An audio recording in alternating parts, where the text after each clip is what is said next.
what are those few events which can cause significant loss for insurance businesses? I'm not sure I got all of that, but we run significant risks from earthquakes. We had in the Chilean quake, I don't know how much would have been in the first quarter. When you read our 10Q, there'll be a number in there. But we insure 20% of Swiss Re. We will take 20% of their loss from that. We have various other exposures and something like that. We included our best estimate in those figures I put up earlier. Our peak risks now in terms of earthquakes or hurricanes, which are the two biggest natural catastrophes in terms of frequency and severity, are probably down quite considerably from a few years ago, not because of any diminished appetite for risk, but we just haven't felt that the rates were that attractive in those areas. But if we thought the rates were attractive, we're perfectly willing to take on a group of risks where if something very close to worst case happened, we would lose $5 billion or something like that. We lost $3 billion plus in Katrina.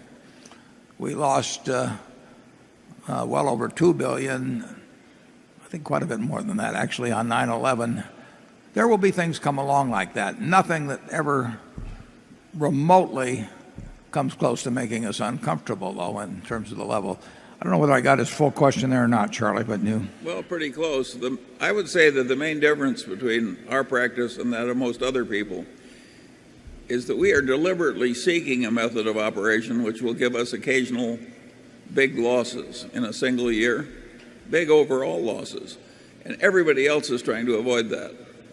And we just want to be rich enough so a big loss in a single year is a blip. And that's a competitive advantage, that willingness to endure fluctuating annual results. Big advantage, wouldn't you say?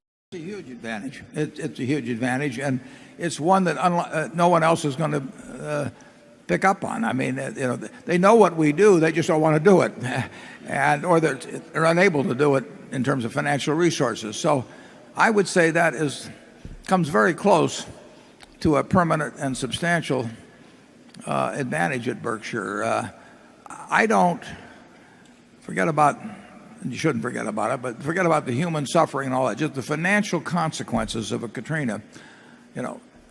When we lose $3 billion in that, I don't feel any different the next day than I felt the day before, and financially. I mean, it just doesn't make any difference because we are in that particular game, and as long as we make the right decisions over time in terms of the premiums we get, and as long as we never expose ourselves to a loss that would really shake up our capital structure or anything, that is a game in which we have a huge competitive edge, and it gets wider every year. So risk, we are in the business, in insurance, we are in the business of taking the other guy's desire to smooth their earnings and in exchange get what we think are larger, lumpy earnings over time. We like the business. Carol? Oh, go ahead, Charlie. Well, I say Warren has a different position than a lot of other people in the insurance business. After a year in which Berkshire has a big loss, he can look into his shaving mirror and say, your shareholder still loves you.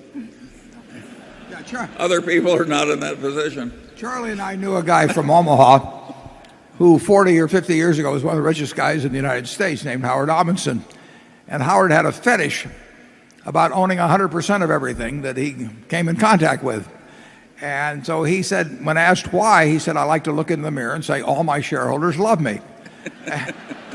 And I'm not quite that extreme, but I like to look in the mirror and say, enough of my shareholders love me.